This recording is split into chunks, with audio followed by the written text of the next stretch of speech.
She was seen by several witnesses walking toward the car park, and then Sarah McDermott was gone. I could see blood on the bitumen. Maybe he thinks I can get away with this. They don't know where she is. They don't know who did it. And I could hear footsteps behind me, and they were getting closer. I just think those men at Vidotto saved my life. Pulled out a couple of the cards, and it said Sarah McDermott.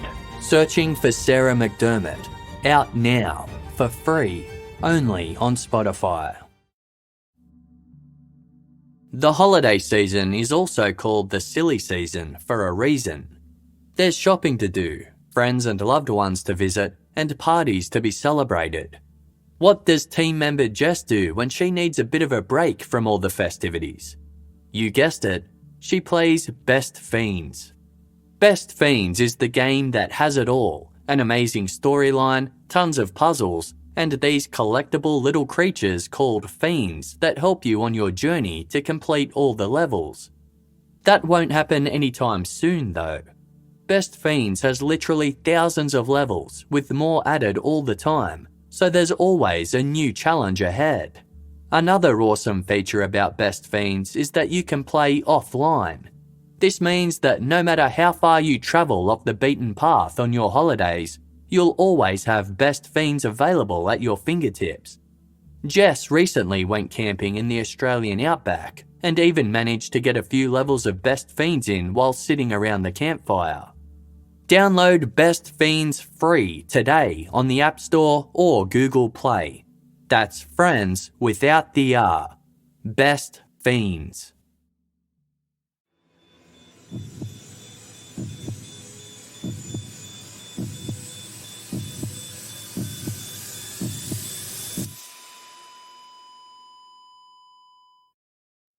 Our episodes deal with serious and often distressing incidents.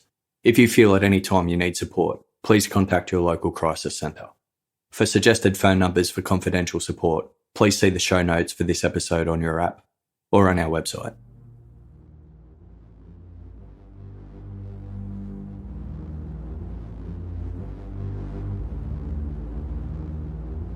It was a crisp spring night on May 13, 1974. When a young woman walked out of a Salzburg bar with a smartly dressed stranger.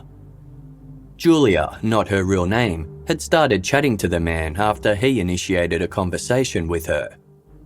Although they had just met, Julia was more than impressed with his charming and talkative manner.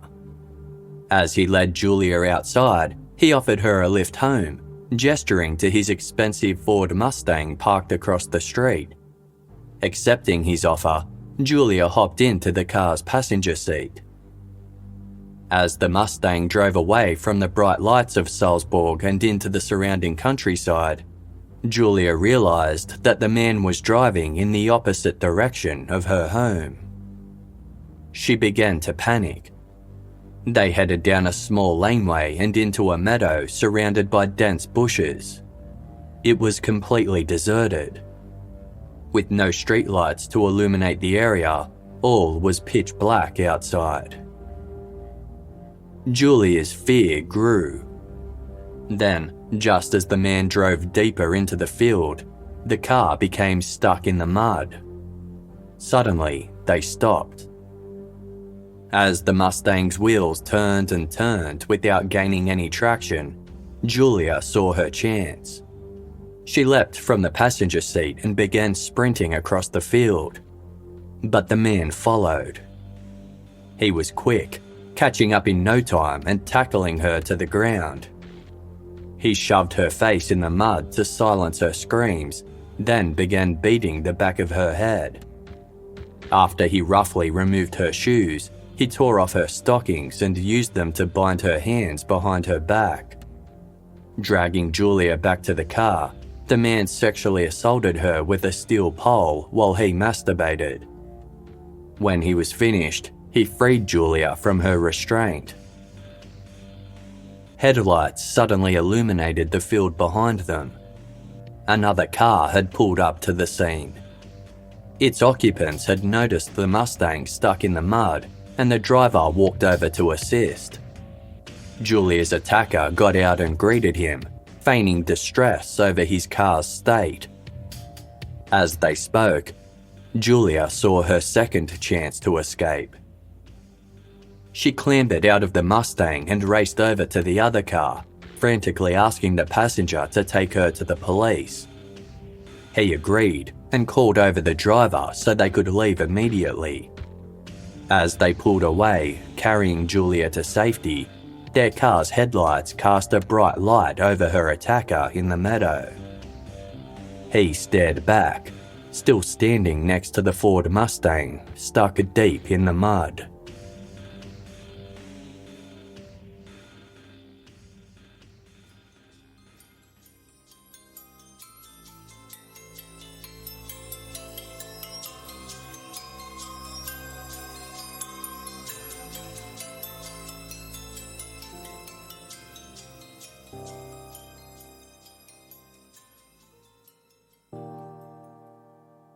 Seven months after the attack on Julia, 18-year-old Margaret Schafer said goodbye to her friends after spending the evening bowling with them and began to walk home. Margaret lived in Ewersbach, Germany, approximately 650 kilometers north of the Austrian city of Salzburg. As she strolled along the footpath, a Mercedes pulled up alongside her. Glancing inside, Margaret saw her friend Barbara sitting in the passenger seat. Barbara asked Margaret if she would like a lift home to save walking in the cold night air. Margaret gratefully agreed. 3 weeks later, a group of hunters were navigating through a dense copse of trees in a wooded area outside of the German town of Herborn. As they carefully made their way through the forest, they spotted something. Lying face down beneath a tall conifer was the naked body of a woman. Someone had tried to cover her with leaves and branches, but her skin and dark curly hair were still visible. It was Margaret Schafer. Her wrists had been restrained before she was beaten about the head with a blunt object. Then her attacker had used Margaret's own bra to strangle her. It had been expertly tied in a unique series of knots to form an extremely taut ligature. German detectives attended the location and commenced an investigation, making sure to interview those close to Margaret. This led them to her friend, Barbara. It wasn't long before she cracked under the pressure.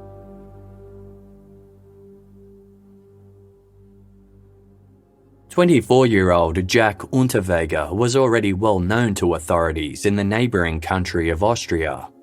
In 1970, Jack abducted a 16-year-old girl and tried to force her into sex work. His extensive rap sheet also featured charges for robbery, car theft, burglary, and fraud. Over time, Jack added sexual assault to his long list of criminal convictions. Women were easy targets for him. He presented himself as intelligent, gregarious, wealthy, and well-groomed, and was able to charm his victims. Despite his urbane persona, the truth was that Jack was broke and could not read or write. Throughout 1973 and 74, Jack's assaults landed him short stints in prison, but every time he was released, he attacked again. Over time, his violence against women escalated, like the time he attacked Julia in a field outside Salzburg. Having gotten a good look at Jack, she quickly identified him as her attacker, and he was sent to prison for the assault in mid-1974. After attempting to take his own life, Jack was transferred to a local psychiatric hospital. A few months later, he was released and decided to make a fresh start in Frankfurt, Germany. It was there that he began dating a young woman named Barbara. On the night of December 11, 1974, Jack and Barbara decided they needed some easy cash and hatched a plan to rob Barbara's parents. They drove from Frankfurt to Barbara's hometown of Ewersbach and headed directly to her family's house. They'd expected to find it empty, but to their dismay, Barbara's parents were home. Their plan foiled, The couple began driving around town looking for someone else to rob. Soon, they spotted Margaret Schafer walking all alone. Barbara knew Margaret well. She had previously lived next door to her, and the two were friends. Barbara told Jack as much, and he hastily pulled over so they could offer Margaret a lift. She happily accepted. The two women chatted in the car's back seat while Jack drove. After a little while, he stopped by the side of the road. As recounted in the book Entering Hades by John Leake, Jack asked Barbara, "Do you have anything else you want to tell her?"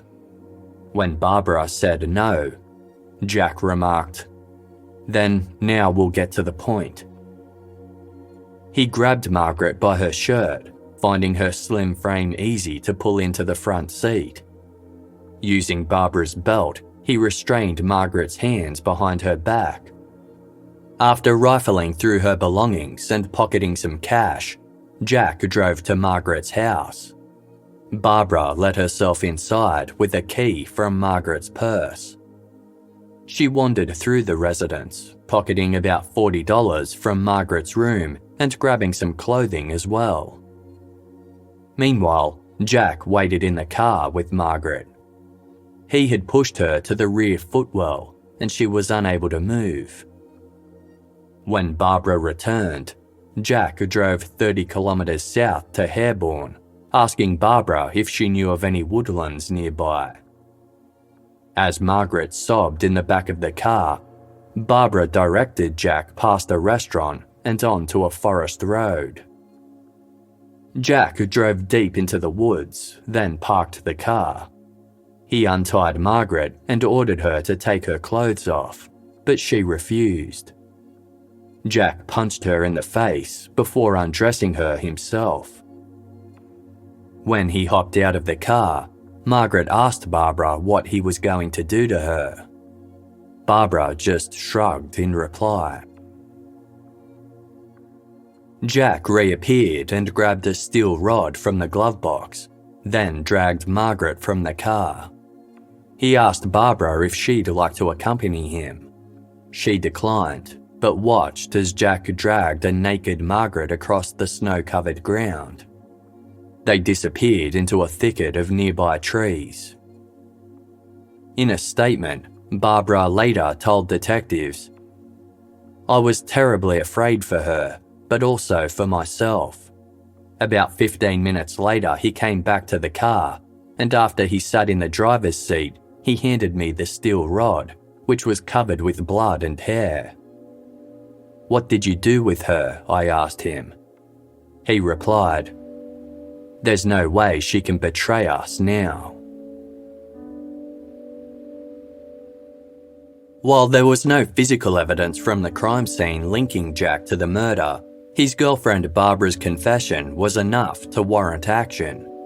On January 17, 1975, just a month after Margaret's murder, Jack Unterweger was arrested and charged.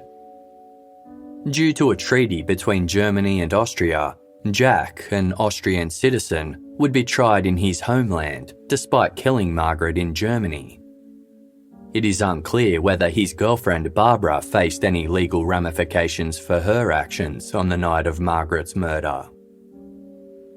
In July 1975, while still waiting for Margaret Schafer's murder trial to begin, Jack Unterweger was tried for violent offences against 4 other women in Austria.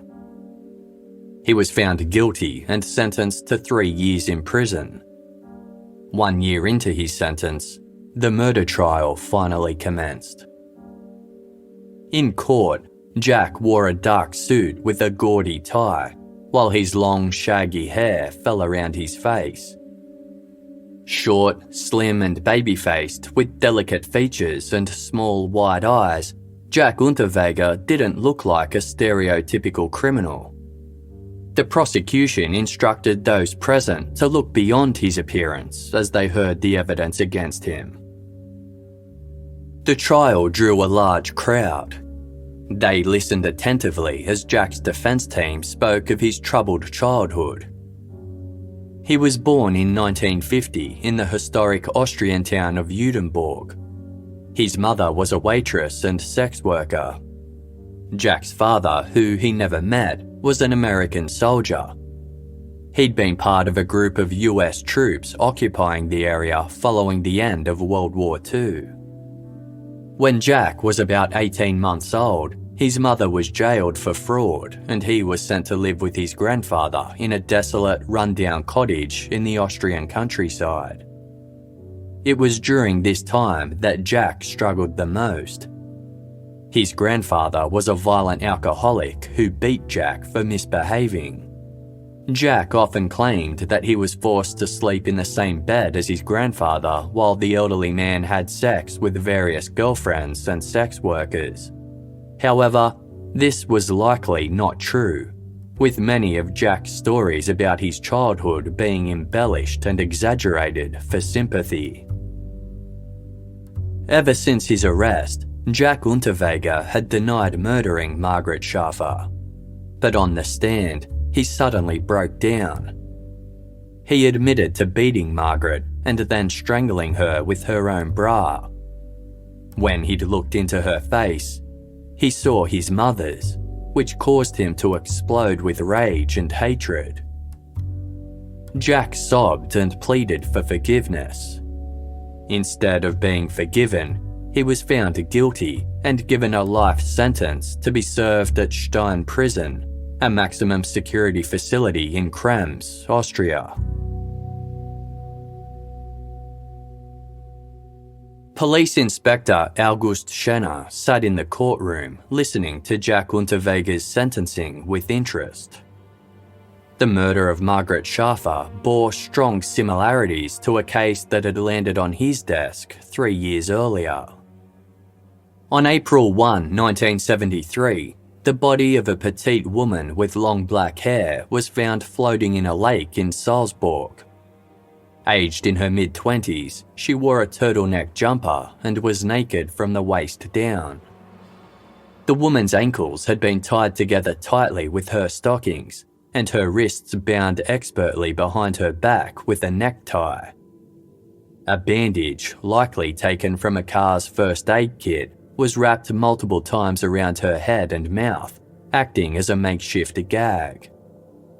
She had been violently beaten across the face, but the cause of her death was drowning. An autopsy revealed the woman had sexual intercourse just prior to her murder, but it could not be determined if she had been raped or if it was consensual.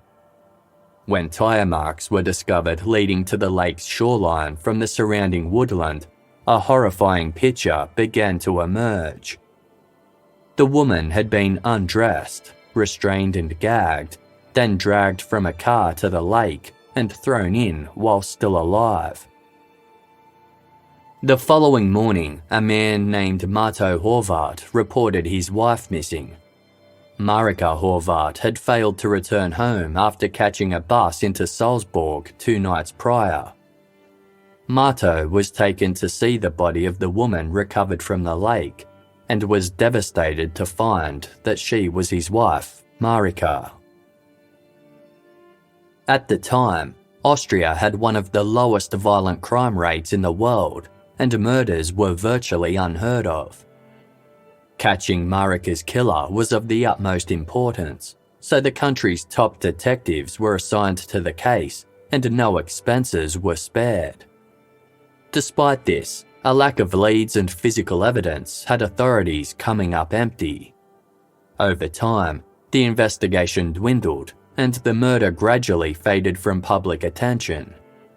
But it remained firmly in the mind of investigating officer August Schenner. Although he couldn't find the man responsible, August was certain of one thing: whoever killed Marika was a sadistic monster. When he later learned about the murder of Margaret Schafer in Germany, August was struck by the similarities her case bore to that of Marika Horvath. He sat in on Jack Unterweger's trial, taking in every detail. The more he heard, the more certain he was that Jack was the man he'd been looking for. but he didn't have enough evidence to charge him. As Jack's sentence was read aloud to the court, August Schenner took comfort in the fact that at least Jack was now facing life behind bars.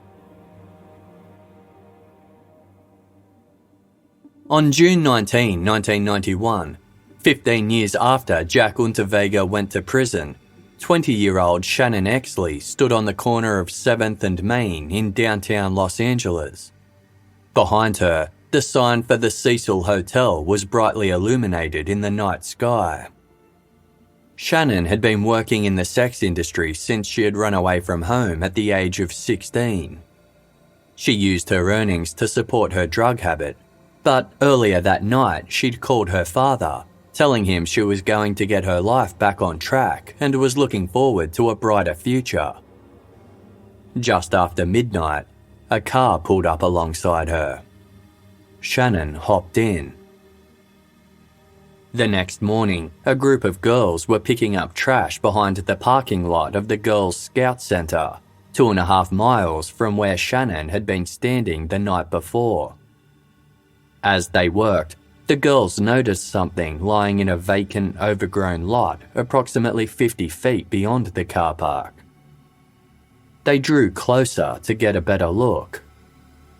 It was the body of a murdered woman. Shannon Exley was lying on her stomach underneath a tall eucalyptus tree. She was naked except for a t-shirt that had ridden up around her shoulders and a pair of bright blue socks. Around her neck was her bra, tied tight in a series of unique and complex knots. Whoever had attacked Shannon had used her bra to strangle her. Cuts and scrapes on her feet indicated she'd been dragged through the vacant lot, then dumped. Semen from a number of different men was extracted from Shannon's body. None matched DNA profiles of anyone on record.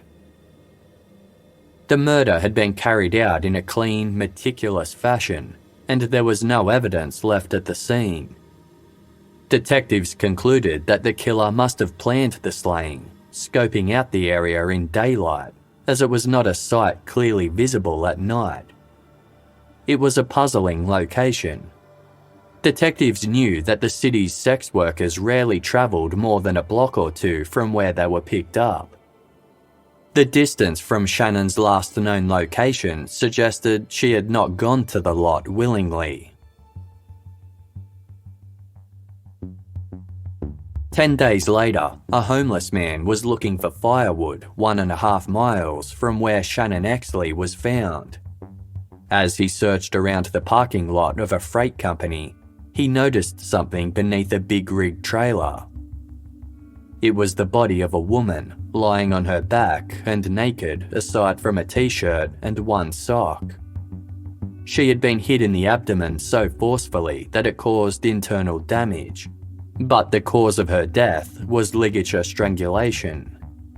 The woman's own bra was knotted tightly around her neck. Her name was Erin Rodriguez, and she was 33 years old. Erin had been in Los Angeles for less than 3 months, performing sex work to support a heroin addiction.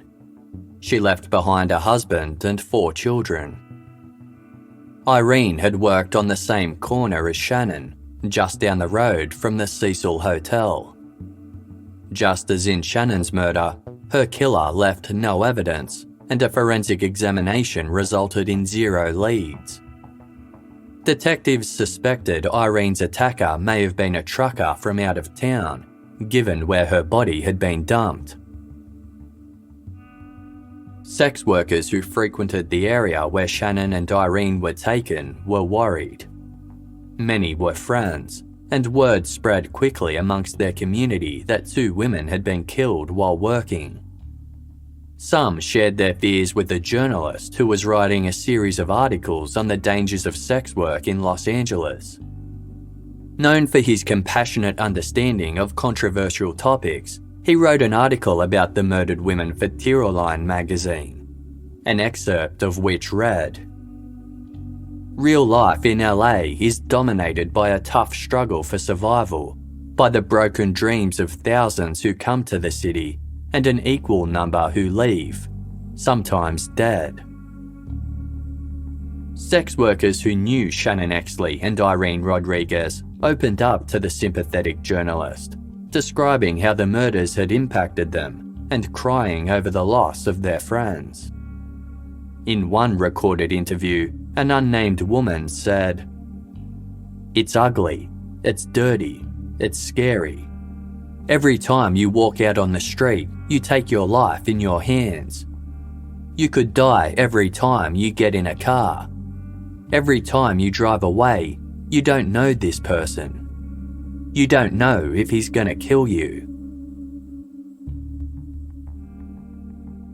2 weeks after the murder of Irene Rodriguez, a deputy sheriff drove to a deserted Malibu hilltop in response to a frantic call received by the LA County Sheriff's Department. As described in John Leake's book, Entering Hades, the deputy was met at the scene by a group of men and their children. They'd headed there to view a solar eclipse that was set to black out the Los Angeles skyline by mid-morning. Instead, they had stumbled across the body of a dead woman. She was lying on her back with her shirt up around her shoulders, exposing her breasts. Otherwise, she was fully clothed.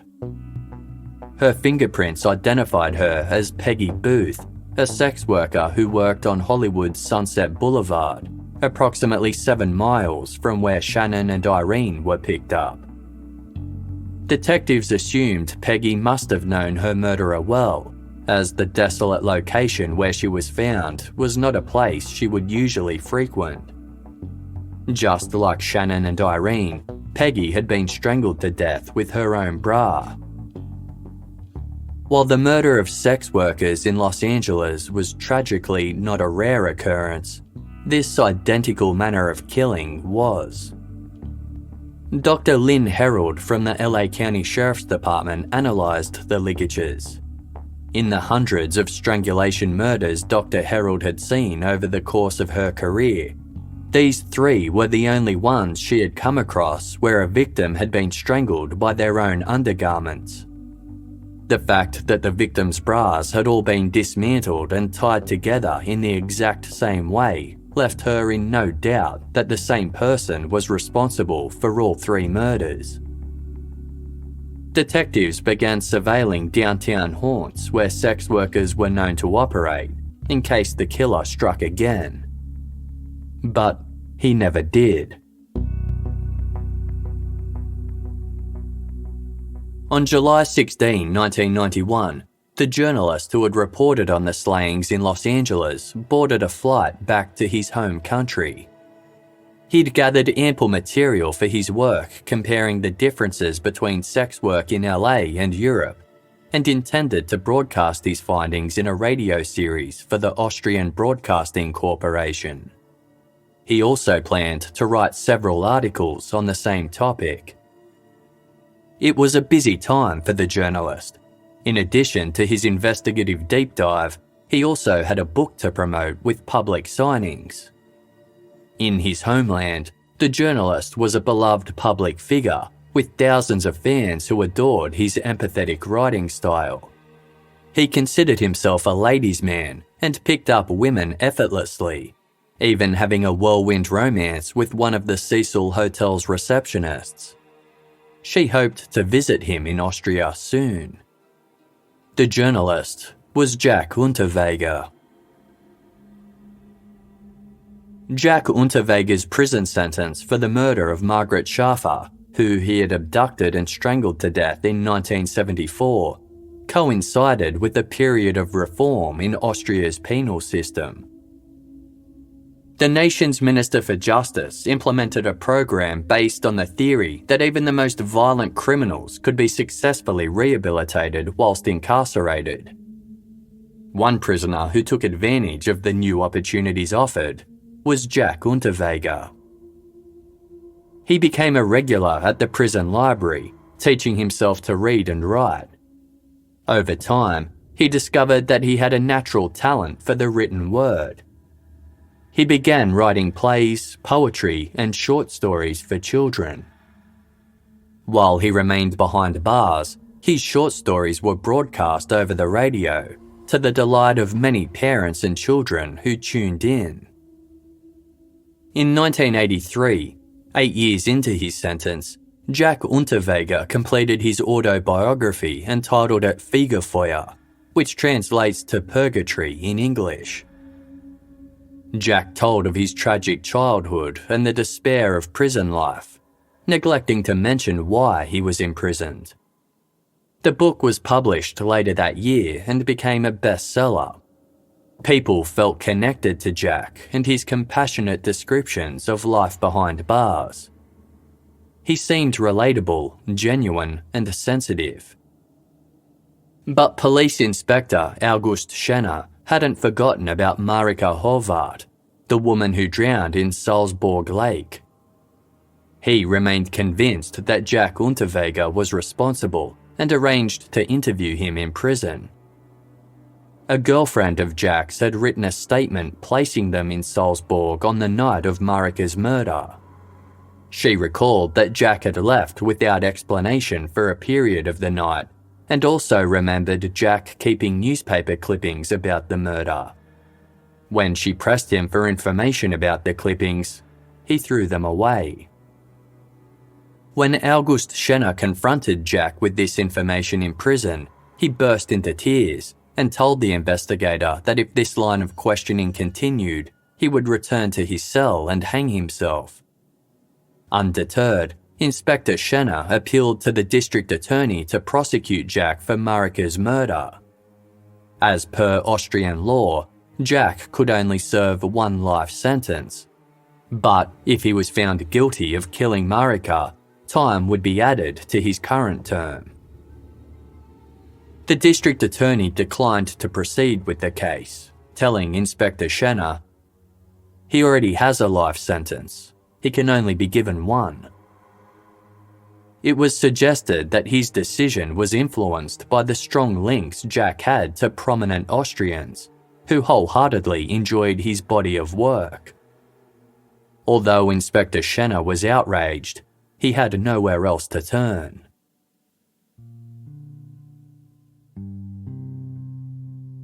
It wasn't long before Fegefeuer caught the attention of Austria's literary elite.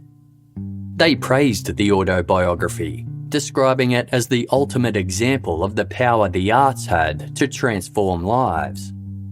Those responsible for the country's prison reform held up Jack Unterweger as their greatest success story. In 1984, Jack received an award for his work, a stage production titled Terminal Prison. He was permitted day release to attend the opening night performance and arrived to a throng of photographers clamouring to take his picture. In 1985, Austria's literary community began to petition for Jack's early release.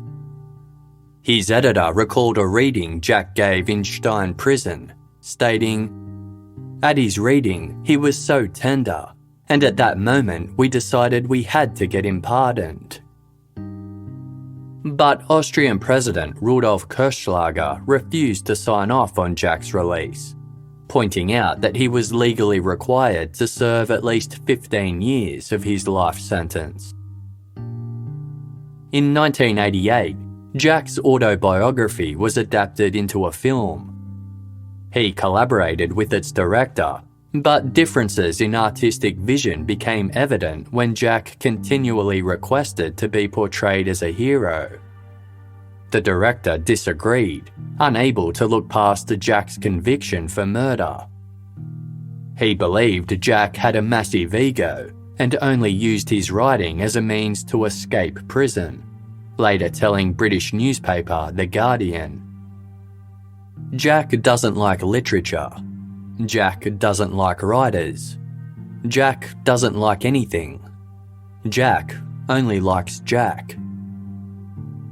Nevertheless, the film was released to positive reviews, and as the movie gained popularity and Jack's book was taught in Austrian high schools, support for his release only increased. On May 23, 1990, 39-year-old Jack Unterweger left prison as a free man, having served his minimum term of 15 years. His release was due in part to the campaigning of psychiatrist Dr. Ernest Bornemann, who never met Jack but had read his autobiography. Dr. Bornemann wrote a letter to the Justice Minister, which read in part, "The man committed a serious act, is remorseful, understands the motive of his actions at the time, and has the means never to have a relapse. I am convinced that this act will never be committed again." Upon Jack's release, one prison warden said, "We will never find a prisoner so well prepared for freedom." A psychologist at Stein Prison, who was straight out of university, had an hour-long conversation with Jack and wrote that he was now fit for society, having worked on his problems with intellectual rigour. Jack Unterweger was welcomed back into the community with open arms. He settled into an apartment in Vienna and bought a German Shepherd he named Joy. When Jack walked down the street and ate at cafes, he was constantly interrupted by people wanting to talk to him. He soaked up this newfound celebrity status. Soon, Jack was given a job as a reporter with the Austrian Broadcasting Corporation. He went to photo shoots, sometimes posing shirtless to reveal the prison tattoos that covered his torso. On one occasion, he thought it would be amusing to take a series of photos posing with a noose around his neck. Jack attended book signings and gave public poetry readings. He became a regular on magazine covers and talk shows. A fortnight after being released from prison, he appeared on the popular national television program Club 2 and debated the topic of penal reform with other esteemed authors. The panelists described Jack as an exception to the prison rehabilitation program, which had since been deemed unsuccessful for 99% of inmates. In response, Jack said, "They fail. They end up in homeless shelters because they don't have the inner strength to fend for themselves." It was less than 4 months after Jack Unterweger's release that the murders of vulnerable women began.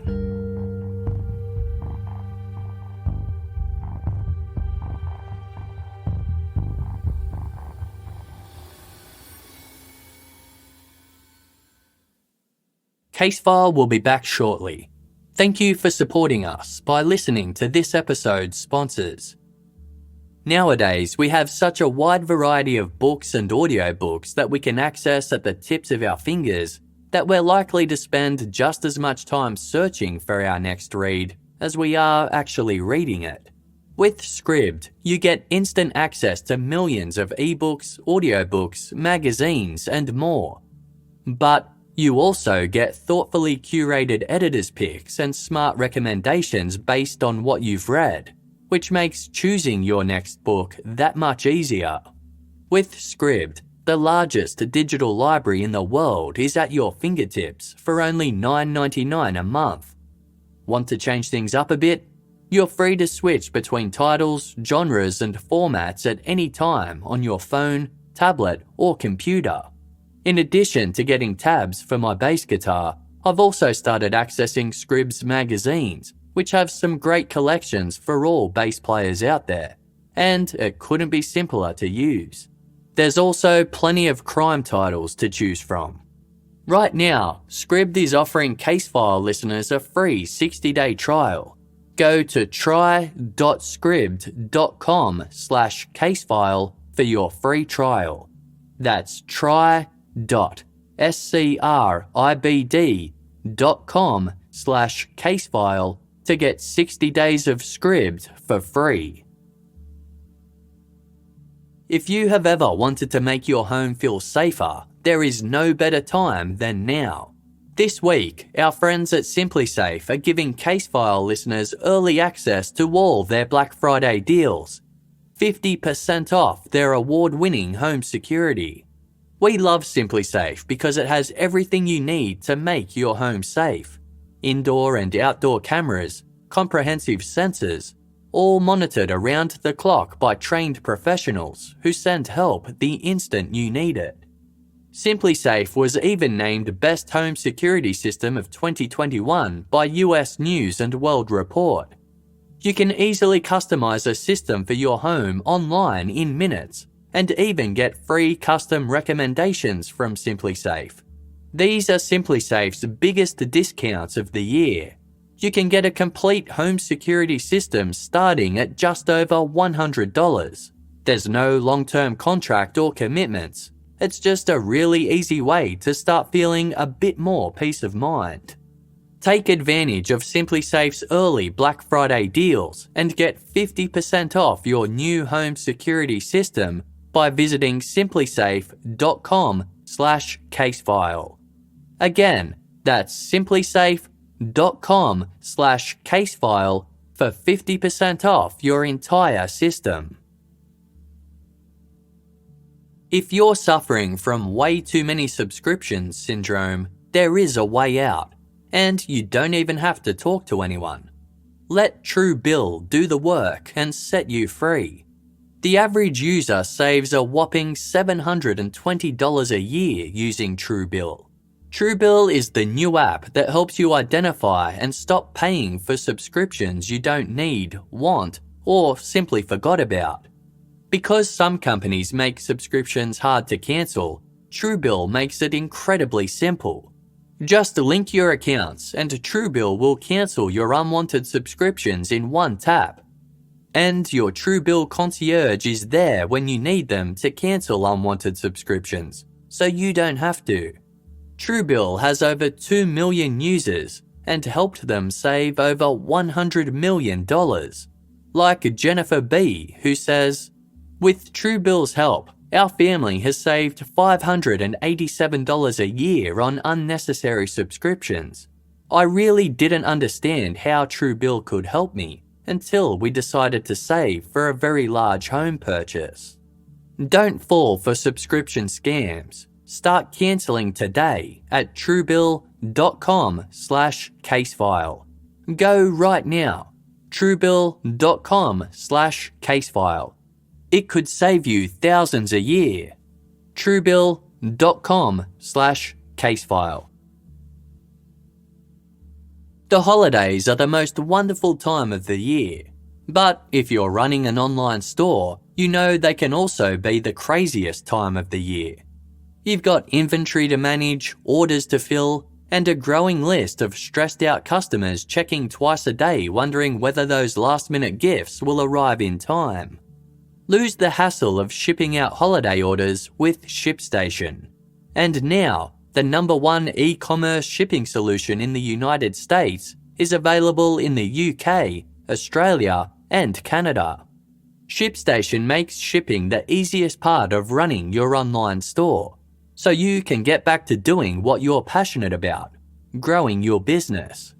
Easily import orders from every sales channel and automate just about any shipping task. And with discounted shipping rates, the holiday rush is the perfect time to think about making a change to ShipStation. Make this holiday season a little brighter with ShipStation. Our listeners can use offer code CASEFILE to get a 60-day free trial, just enough time to handle the holiday rush. Just go to ShipStation.com, click on the microphone at the top, and enter code CASEFILE. ShipStation. Make ship happen. Thank you for listening to this episode's ads. By supporting our sponsors, you support Casefile.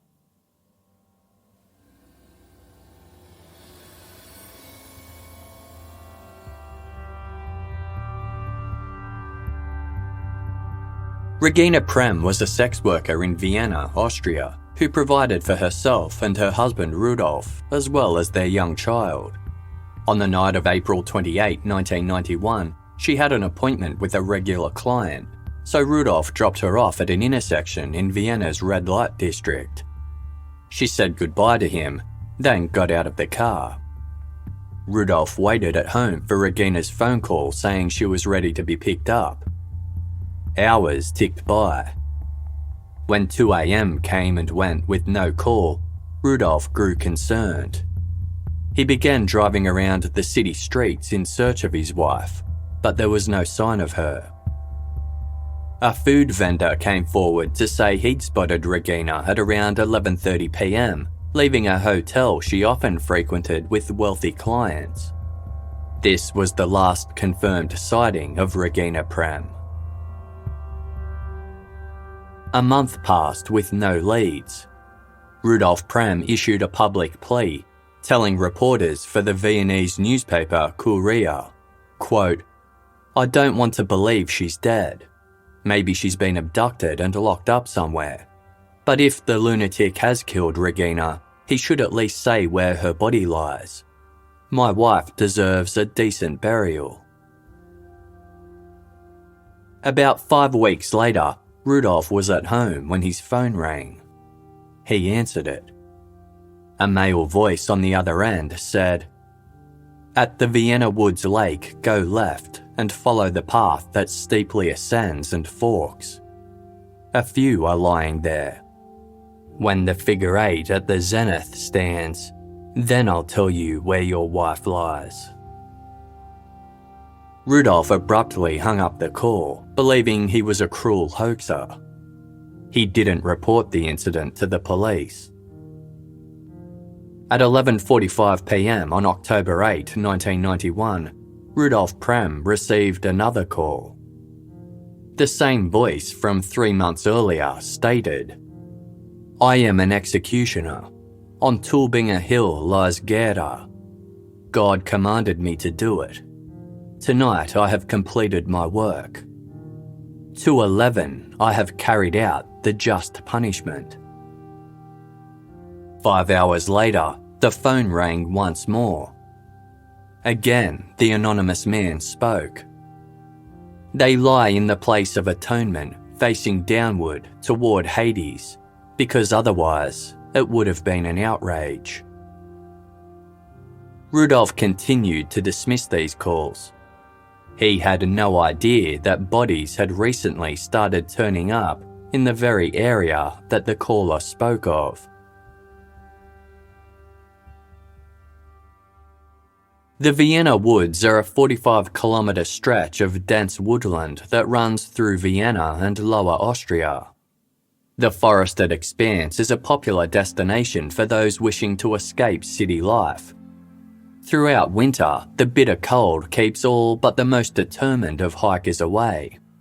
But during the warmer months, when the snow melts and sun shines through the wooded canopy, the woods buzz with tourists and locals alike. On May 20, 1991, a 62-year-old man was walking along one of the woodlands paths when he noticed a putrid smell. Looking around for its source, he saw the body of a woman positioned on her stomach with her face pushed into the mud. She was naked aside from a leotard pushed up around her shoulders. Part of her right leg was missing, chewed off by foxes.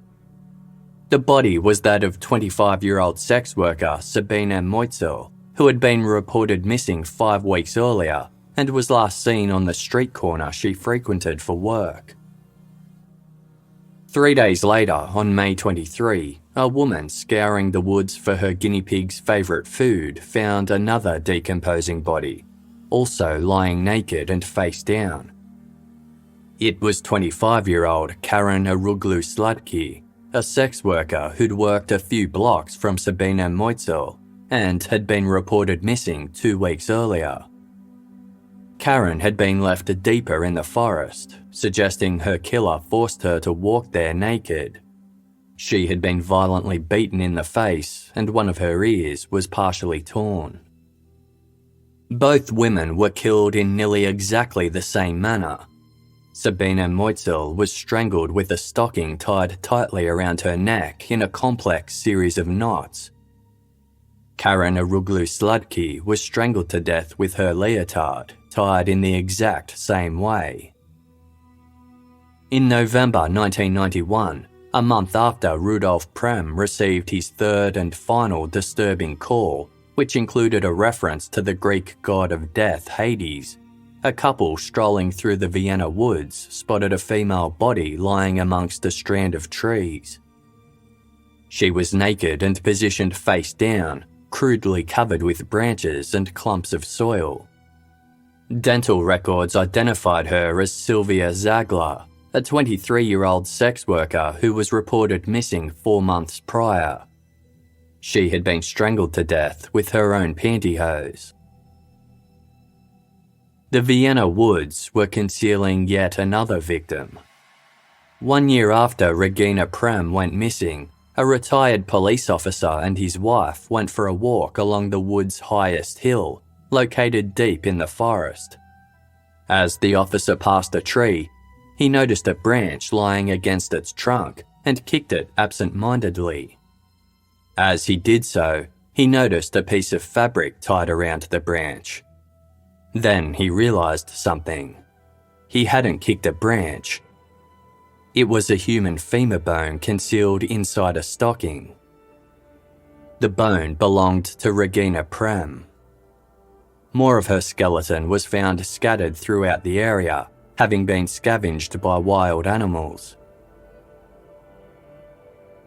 Around 2 weeks after the first bodies were found in the Vienna Woods, a reporter from the Austrian Broadcasting Corporation strolled into police headquarters to speak with Chief Max Edelbacher. He explained that he had been assigned to cover the newly discovered serial killings because of his personal connection to the crimes, claiming that his aunt was a sex worker who had been murdered by a client decades earlier. Chief Edelbacher was happy to provide a statement, saying, "Despite a number of leads, so far we have obtained no positive result. What we are really missing is material evidence." The reporter sympathised with the situation, remarking, "It must be very frustrating for an officer to, so to speak, run into such a dead end." After Chief Edelbacher's shift ended, he returned home and relayed the day's events to his wife. He told her about the journalist who had interviewed him, providing her with the man's name. His wife was surprised, but the chief didn't know why. He'd never heard of Jack Unterweger before. Jack was working on multiple pieces about the bodies found in the Vienna Woods. After Sabina and Karen were discovered, he interviewed sex workers from Vienna's red light district for an article. One woman voiced her fear that the killer had gotten away with it, stating, "What can they do now? It's already too late to catch him. They should have taken the missing persons reports more seriously." A tone of dismay permeated Jack Unterweger's finished article. Quote, "The dead in Vienna Woods are another argument for why society should do more to provide security for prostitutes. The more securely integrated a prostitute is in society, the more she can work in safety, with less chance of falling victim to a crime." One individual following the coverage of the sex worker slayings with interest was former detective August Schenner. Although he'd long since retired from the police, Schenner had been fascinated by the news about the women found in the Vienna Woods. They reminded him of a case that he'd never been able to set aside, the murder of Marika Horvath in Salzburg in 1973. When Jack Unterweger was charged with killing Margaret Schafer sometime later, August Schenner became convinced he had murdered Marika as well. He'd never had enough evidence to charge him, but took some comfort in his suspect receiving a life sentence. Now, almost 2 decades later, Jack was a free man, and women were being killed again. August Schenner was certain he was responsible. He passed on a message to the police, which eventually reached Chief Max Edelbacher. Chief Edelbacher thought the tip sounded highly unlikely, but as he had no other credible suspect, he decided to put Jack Unterweger under surveillance, just in case. Jack led a somewhat lavish lifestyle. He often dined at cafes and restaurants with high-profile people. The rest of the time, he holed up in his high-end apartment and worked on his writing.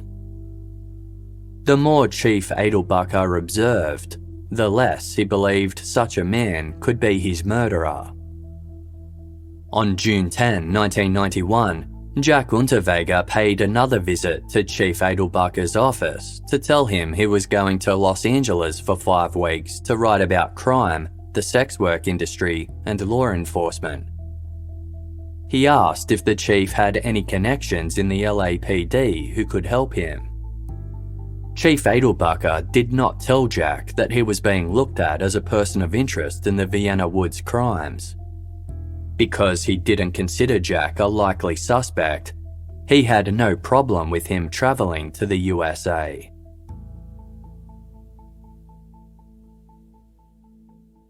Jack Unterweger thoroughly enjoyed his time in Los Angeles. The morning after Shannon Exley was killed, he went sightseeing and unsuccessfully tried to track down various celebrities to interview, including Cher and Zsa Zsa Gabor. He got amongst it at the Gay and Lesbian Pride Parade, and a few days after Irene Rodriguez was killed, he saw the sights of Santa Monica.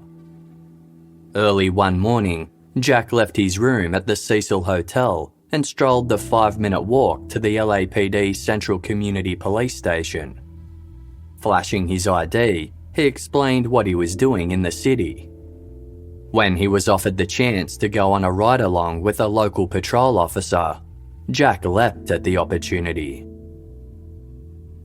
The patrol officer found the small Austrian man quirky but friendly enough.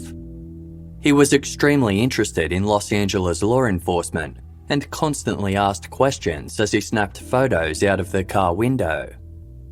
A few days later, Jack returned to the police station and flirted with the female patrol officers, taking pictures of them.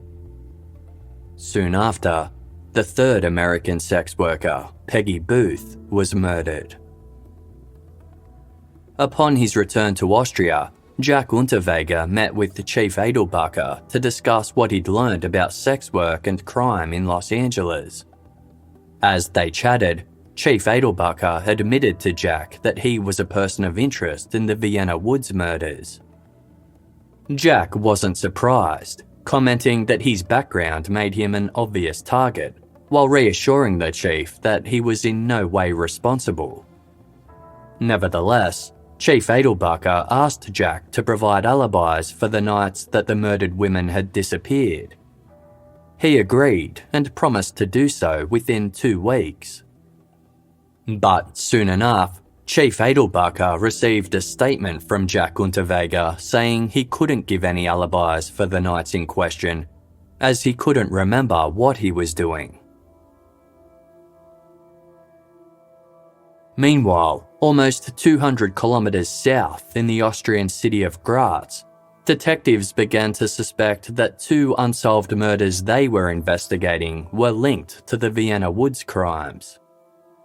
On the night of October 26, 1990, Brunhilde Massa was standing on her regular corner in Graz's red light district. As the nearby clock tower illuminated the time of 12:15 a.m, a taxi driver who knew Brunhilde pulled over to ask why she was out so late. Brunhilde explained that she was hoping for one last customer before heading home. She planned to take her children on an outing in the morning and wanted a bit more spending money for them. The taxi driver bid Brunhilde farewell, then continued on his way. Brunhilde never made it home that night. 2 months later, in January 1991, some children playing in a wooded area on the outskirts of the city came across Brunhilde's body. She was lying in a shallow brook, naked, face down, and poorly concealed by a few tree branches. Her clothing and purse had been taken, but she was still wearing her jewellery. She had been stabbed once in the buttock and a piece of fabric was knotted tightly around her neck. Due to the advanced state of decomposition, the forensic pathologist could not determine what the fabric was. Then, on March 7, 1991, 35-year-old sex worker Elfriede Schrempf also vanished from Graz without a trace. It would be another 7 months before her skeletal remains were found not far from where Brunhilde had been dumped. She was face down and naked aside from a pair of red socks. Elfriede's cause of death couldn't be determined, but strangulation seemed most likely, given there were no other signs of fatal injury, such as bullet, knife, or blunt force trauma. Despite their best efforts, investigators in Graz hadn't been able to find the person responsible for these crimes. But they noticed they bore striking similarities to another unsolved murder that had been committed late the previous year, on the other side of the country.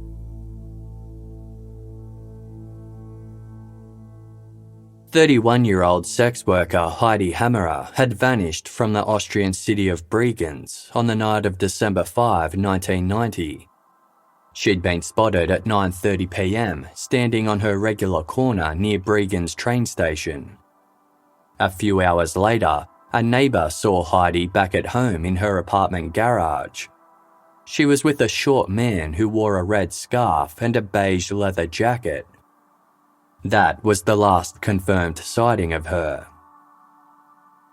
Just over 3 weeks later, on New Year's Eve, 2 hikers traversing the nearby Lustenauer Marsh found Heidi's body.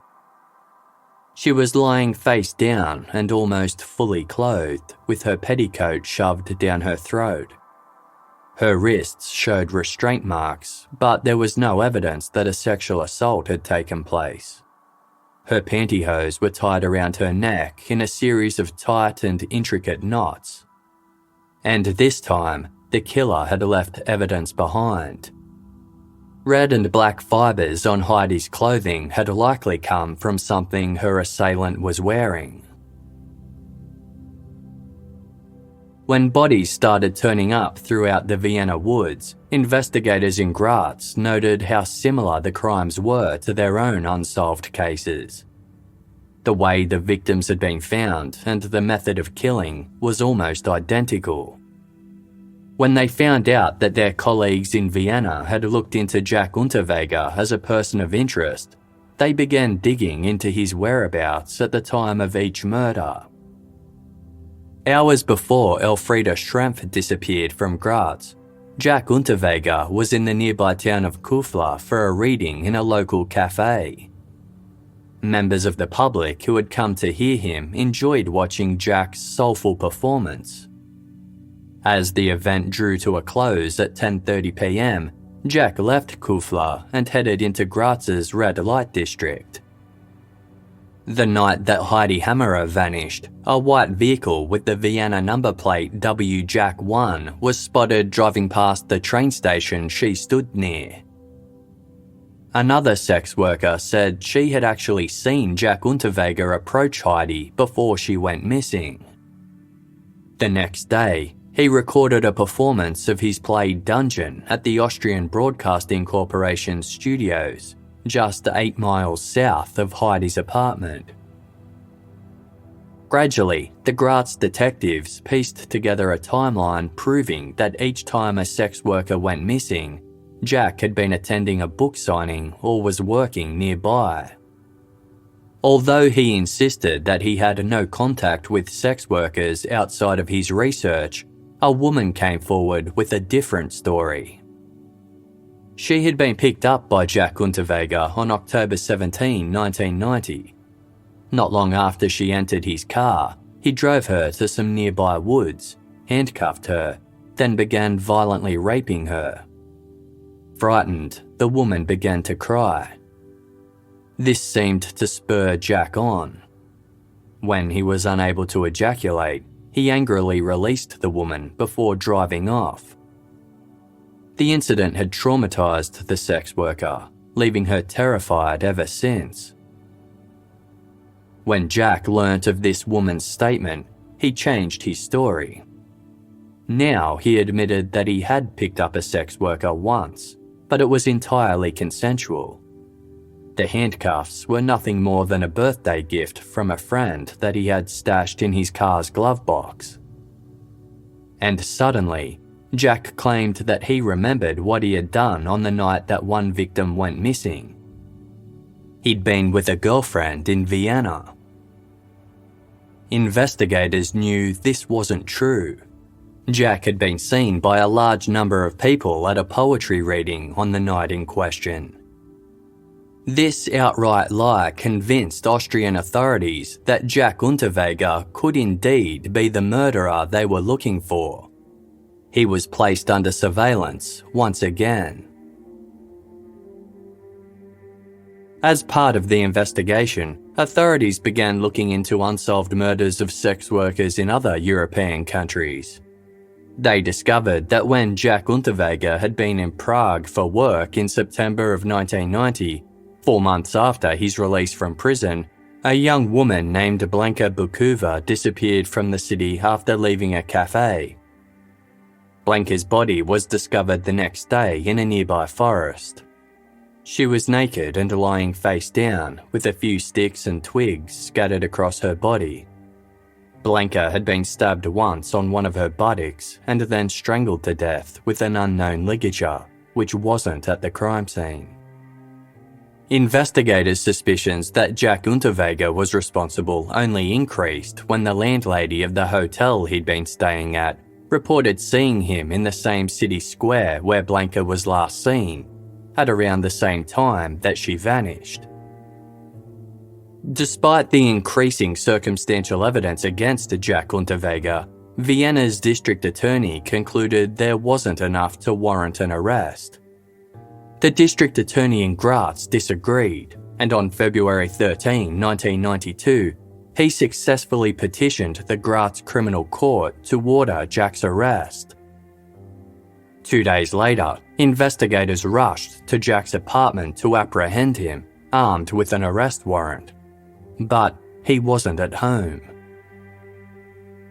Detectives began rummaging through the residence. It was spotlessly clean, with nothing out of place. However, a search soon uncovered 3 pairs of handcuffs, a can of pepper spray, a switchblade knife, and a shotgun. As a convicted felon, Jack was not permitted to own any of these items. Detectives also found a beige leather jacket, similar to the one described by a witness who had seen Heidi Hammerer with a short man on the night of her murder. A red scarf seemed similar to the fibres found on Heidi's clothing. Discovered in Jack's library was a collection of books and manuscripts that featured the same unusual words used in prank calls to Rudolf Prem: Hades, the Atonement, Zenith, and references to the figure 8. When investigators eventually learned about the prank calls, they struggled to determine the meaning behind these strange phrases. One possible explanation behind the reference to the figure 8 was that this was the shape a restraint made when tying someone's hands behind their back. Another remark from the calls that puzzled detectives was the killer's claim, quote, "To 11 I have carried out the just punishment." Jack Unterweger was suspected of murdering 7 women in Austria and 1 in Prague throughout the year following his release. Investigators wondered if there were 3 more murders they were unaware of. Also found tucked amongst Jack's belongings was a menu for a seafood restaurant in Malibu, California. LAPD detective Fred Miller was surprised to receive a long-distance call from somewhere as far away as Austria. On the other line was investigator Ernst Geiger, who wanted to know whether any women, most likely sex workers, had been strangled to death in Los Angeles between June and July of 1991. Detective Miller checked. There were 3: Shannon Exley, Irene Rodriguez, and Peggy Booth. Inspector Ernst Geiger was certain that Jack Unterweger was responsible. This explained why the Los Angeles serial killer had abruptly stopped after a 2-week killing spree. Ernst Geiger travelled to LA to investigate further. If Jack could be tied to those murders, that would make him responsible for the strangulation deaths of 11 women within 1 year of his release from prison. Meanwhile, Austrian authorities waited for Jack to return home so they could arrest him. Unfortunately for them, Jack had other plans.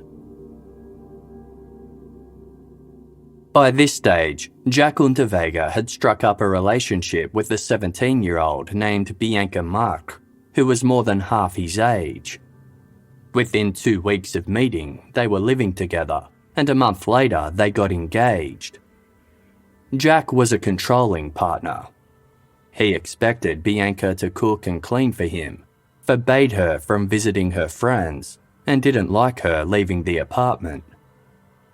Bianca had taken a job at a bar in Switzerland, which Jack had been supportive of, saying the pay was better than in Austria. On February 15, 1992, the same day that detectives went to Jack's apartment to arrest him, he surprised Bianca by joining her in Switzerland unannounced. He claimed he was growing tired of all the publicity he received at home. In reality, Jack had learnt of his impending arrest after someone leaked the news to the press. Soon, he told Bianca that he was being framed and they had to flee.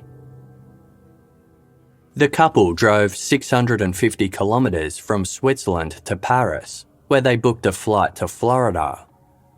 Bianca had always wanted to visit Miami. Her favourite television show was Miami Vice, so it seemed the ideal location to hide out. The couple rented an apartment in South Beach, but struggled to make ends meet. On February 21, 1992, Jack called an Austrian radio station to publicly protest his innocence. He promised to return if his arrest warrant was withdrawn. Jack still had strong support in his homeland, with many members of the public convinced he was being framed because the police were too inept to catch the real killer. After failing to convince a former girlfriend to provide him with an alibi, Jack started contacting another woman he had secretly been seeing behind Bianca's back in Vienna. He begged her to help him by sending money. She didn't have the funds, so she passed along the request to her boss, who was the editor of a magazine called Success. He agreed to pay Jack $10,000 in return for an interview from wherever he was hiding. Jack excitedly agreed and provided instructions for a wire transfer in Miami Beach. On February 27, 1992, Jack drove to Miami Beach and Bianca hopped out of the car to collect the money from the wire transfer. As she did so, the couple and their vehicle were suddenly surrounded by US Marshals. Unbeknownst to Jack and his girlfriend in Vienna, the editor of Success intensely disliked Jack. After agreeing to pay for an interview, he went straight to the Austrian authorities and told them about the plan. Austrian officials contacted Interpol, who in turn contacted the US Marshals. They organised a stakeout, waiting in an apartment building across the street for Jack to arrive. When they saw him, they leapt into action. Upon realising the marshals were there for him, Jack fled on foot, running through outdoor restaurants and weaving through back alleys. But soon the marshals had him cornered and Jack finally surrendered. He was taken to the Miami Metropolitan Correctional Center, sobbing the entire way. Detective Fred Miller and an associate flew to Miami from Los Angeles to interview him about the 3 murdered women in their jurisdiction, Shannon Exley, Irene Rodriguez, and Peggy Booth. Whilst there, they took his blood, saliva, and hair samples for DNA analysis. Testing revealed that Jack Unterweger's DNA matched one of the semen samples taken from Shannon Exley. With the evidence mounting against him, Jack grew fearful that he would be extradited to California, which had the death penalty. In a lucky break for him, it was against Austrian law to extradite citizens to jurisdictions with capital punishment. A deal was struck between the USA and Austria that Jack would be tried for the American murders in his home country. He was extradited to Graz and arrived on May 28, 1992, greeting the reporters who were waiting at the airport with a wide smile. While Jack Unterweger was held in a small jail at the Graz Criminal Courthouse, Inspector Ernst Geiger and criminal psychologist Fred Muller travelled to FBI headquarters in Quantico, Virginia. They enlisted the help of Special Agent Greg McCrary to create a signature crime analysis of their killer. It was clear to Agent McCrary that all the murders shared the same pattern. The killer drove his victims far out of town, strangled them with their own clothing, left their jewelry on their bodies, took their identification, dumped them near trees or water, and partly covered them with dirt and leaves. The lack of semen samples at most crime scenes indicated the killer was impotent and struck out against the women in rage. This was consistent with the statement from a sex worker who said Jack had attacked her after failing to climax. The reason why the murderer chose to use pantyhose in Europe compared with bras in the USA was easily explained. In Europe, sex workers did not commonly wear bras. Instead, they donned leotards and pantyhose as undergarments. This murderer was different to other serial killers though.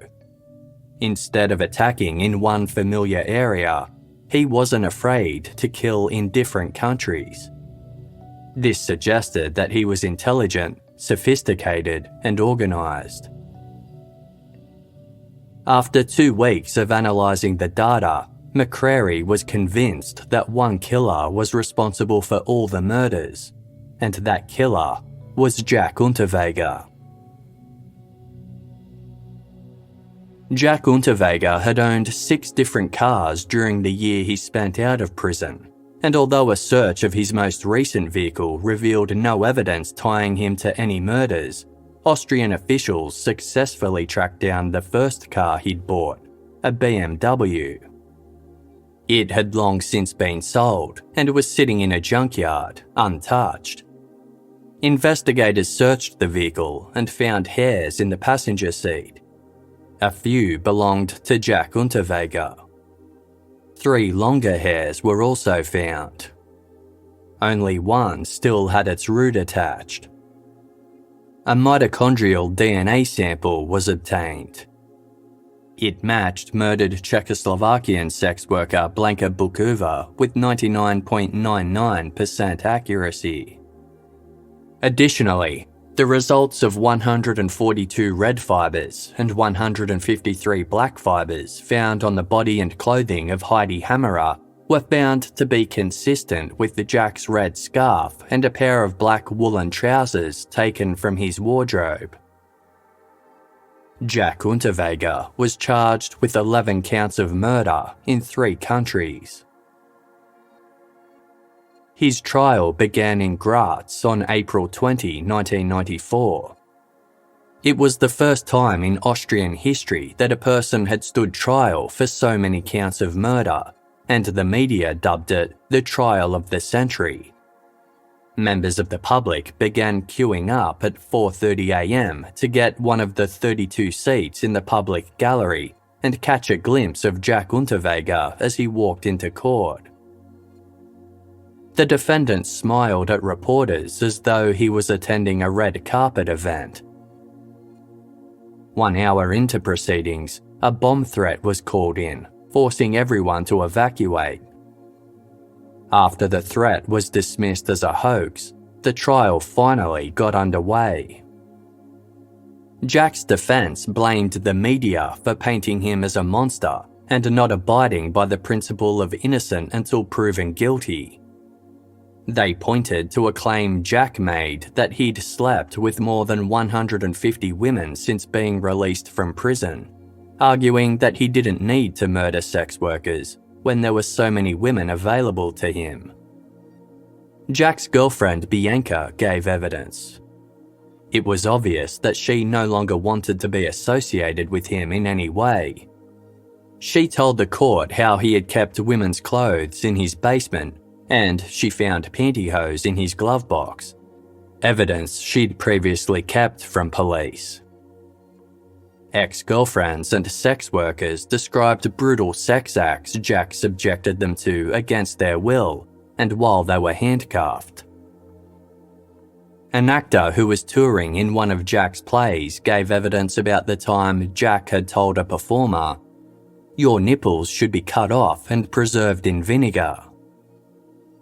Jack's defense lawyer minimised the comment, telling the jury it was just guy talk. This angered the judge, who retorted, "Don't count me among the guys who talk that way."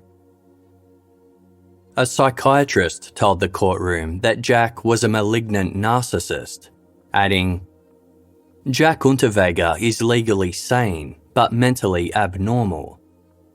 He is suffering from a deep-reaching narcissistic personality disorder with sadistic tendencies."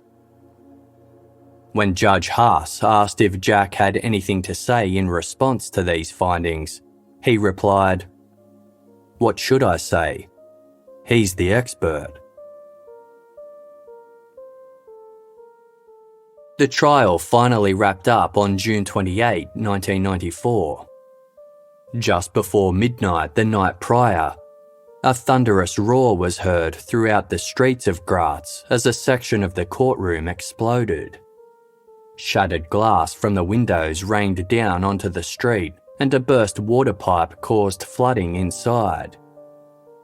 A bomb had been planted in the building. Although rumours spread that the bomb was set off by Unterweger's supporters, this was never confirmed and the culprits were never identified. Fortunately, the main courtroom was spared and proceedings continued as usual the next morning. As per Austrian law, Jack Unterweger was the final person to address the jury before they began deliberating. He stated, "I was a rat. I consumed women rather than loved them. I was a greedy, ravenous individual, hungry for life and determined to rise in life from the bottom. It wasn't me. I'm innocent." For Jack to be found guilty, 5 of the 8 jurors had to vote in favour of his guilt. By 8:50 that night, they'd reached a verdict. As they reconvened in the courtroom, a furious thunderstorm raged outside. Jack was found guilty of 9 murders, 6 votes to 2. He was acquitted of killing Elfriede Schrempf and Regina Prem, as their causes of death could not be definitively established due to the deterioration of their remains. Jack cried upon hearing the verdict. He promised to appeal before being led out of the courtroom. At 3 a.m. the following morning, a warden completing a routine check noted Jack Unterweger was lying quietly on his mattress. 40 minutes later, the same warden found Jack's lifeless body hanging from a curtain rod. He had taken his own life. His ex-fiancée Bianca awoke to the news on her clock radio. She got out of bed and went about her day as normal. When Jack's lawyer found out about his client's death, he announced that because Jack intended to appeal his conviction, which had not been reviewed by the court, He could not legally be referred to as guilty under Austrian law. Austria's Justice Minister had little to say about Jack Unterweger's choice to end his life, other than to say that out of all the lives he took, this, quote, was his best murder. The conviction and death of Jack Unterweger caused a period of deep reflection for those who had campaigned for his release. Special Agent Greg McCrary said in an A&E documentary about the case, "You educate a psychopath. What do you have? You have an educated psychopath. We've not made him better.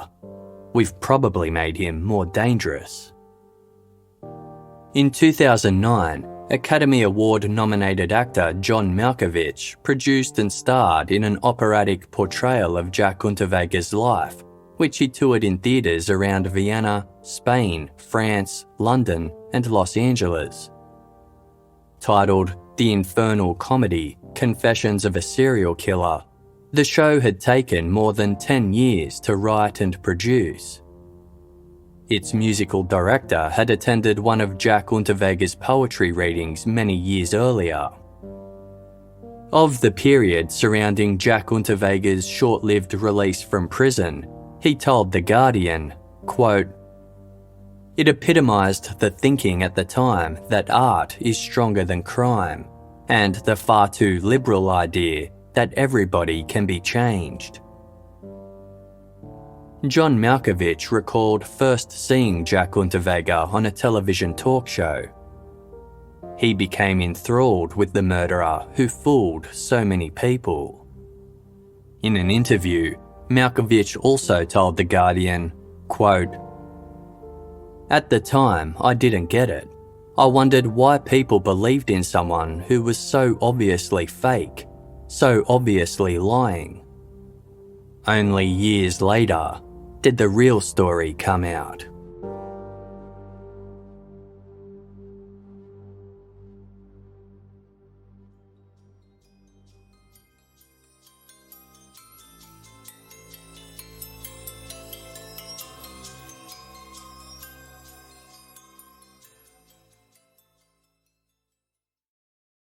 I've been writing about real police cases for nearly 3 decades now, and there are few more tragic than the case of Sarah McDermott. With Sarah's disappearance, there's an element of patience, of being collected. She was always a very good daughter.